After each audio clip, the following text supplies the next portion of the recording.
Hadirin, satu kali disebutkan riwayat ini oleh Al-Imam Al-Bukhari dalam kitabnya Al-Adabul Mufrad nomor hadis 646.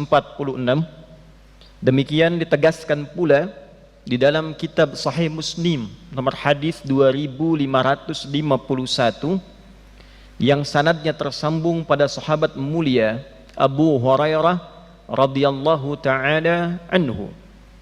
Dzukira fil Adabil Mufrad 'inda al-Imam Al-Bukhari رقم الحديث 646 وكذلك أكد الإمام المسلم هذه الرواية في كتابه الصحيح رقم الحديث 2551 وكان السند هذا الحديث متصل إلى الصحابي الجليل أبو هريرة رضي الله تعالى عنه. ذكر أن النبي صلى الله عليه وسلم عندما رقي المنبر فقال آمين آمين آمين. قيل يا رسول الله ما كنت تصنع هذا؟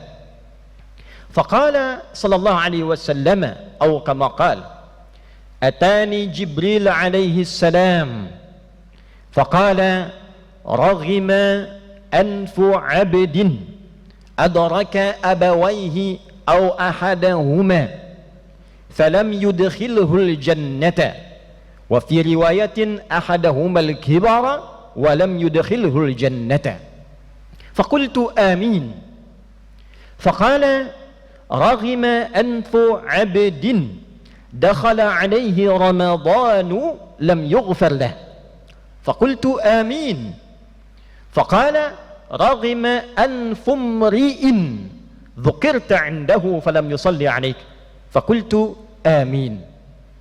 Hadirin, satu kali diriwayatkan, yang riwayat ini tersambung pada sahabat Abu Hurairah radhiyallahu taala anhu, bahwa Nabi sallallahu alaihi wasallam saat akan naik ke mimbar beliau, dan adalah mimbar Nabi sallallahu alaihi wasallam kurang lebih ada 3 tangga gundakan. Saat naik pada tangga yang pertama, tiba-tiba datang malaikat Jibril menyampaikan pada Rasulullah sallallahu alaihi wasallam. Sebelum ini disampaikan, Nabi mengatakan amin amin amin. Maka ditanyakan oleh para sahabat, ya Rasulullah, mengapa engkau mengatakan amin amin amin 3 kali? Maka kata Nabi, saat aku naik pada yang tangga pertama, Jibril datang dan mengatakan, celakalah seorang hamba, tercela seorang hamba. Di riwayat lain, bu'dan, jauh dari rahmat Allah subhanahu wa ta'ala, bagi seorang hamba yang mendapati satu dari kedua orang tuanya, yang mendapati di riwayat lain satu di antara kedua orang tuanya telah sepuh, maka tidak mampu berbuat baik kepada kedua orang tuanya, yang berpotensi memasukkan kedua orang tuanya ke dalam surga. Kata Nabi, amin. Maka ketika naik tangga yang kedua, dikatakan pada Nabi melalui malaikat Jibril alaihi salam, celakalah seorang hamba, tercela seorang hamba, keterlaluan seorang hamba, jauh dari rahmat Allah subhanahu wa ta'ala, seorang hamba yang disampaikan oleh Allah ke bulan Ramadan, tapi tak mampu memanfaatkan Ramadan itu untuk mendapatkan ampunan Allah subhanahu wa ta'ala. Kata Nabi, amin.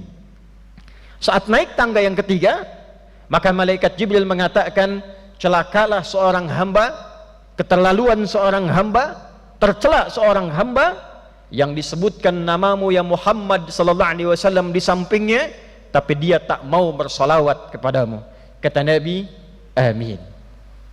Hadirin, hadis ini dengan riwayat yang sahih terkait dengan Ramadan memberikan pesan penting kepada kita bahwa Ramadan ini bulan yang penuh dengan keistimewaan. Di antara keistimewaannya ada peluang rahmat Allah subhanahu wa ta'ala diberikan kepada setiap hamba siang dan malam, yang berupa ampunan dari seluruh dosa-dosa yang pernah dikerjakan.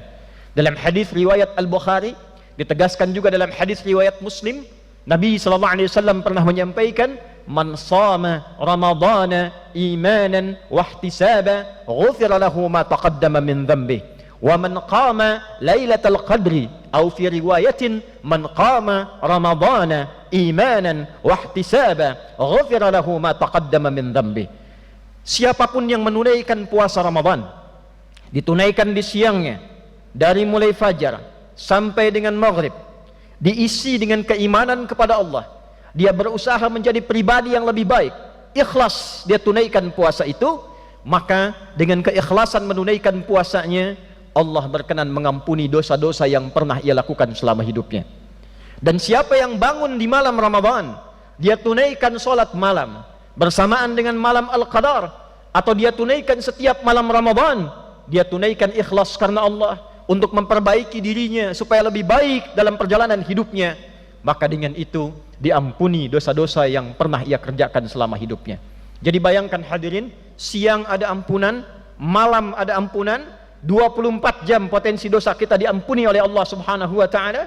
Dan siapakah di antara kita yang tidak pernah memiliki dosa? Dosa mata, dosa telinga, dosa lisan, sampai dosa ke ujung kaki, dosa anak pada orang tua, dosa orang tua yang mengabaikan anak, dosa dengan kerabat, dosa dengan tetangga, dosa pada tubuh kita sendiri di hadapan Allah Subhanahu wa taala. Maka khusus Ramadan selama sebulan penuh, siangnya, malamnya ditebarkan oleh Allah rahmatnya untuk mengampuni seluruh hambanya, sehingga terlahir kembali dalam keadaan fitrah, bersih untuk menghadap Allah Subhanahu wa taala. Hanya sayang, kata Nabi, ada orang yang disebut oleh malaikat Jibril, saking sayangnya Allah ingin mengampuni dosanya, diberikan siang ampunan, diberikan malam ampunan, tapi tidak disambut peluang ampunan ini dengan mendekatkan diri kepada Allah Subhanahu wa taala. Diminta puasa dia tidak kerjakan, diminta sholat dia malas-malasan, diminta istighfar dia tidak lakukan. Maka apa yang terjadi?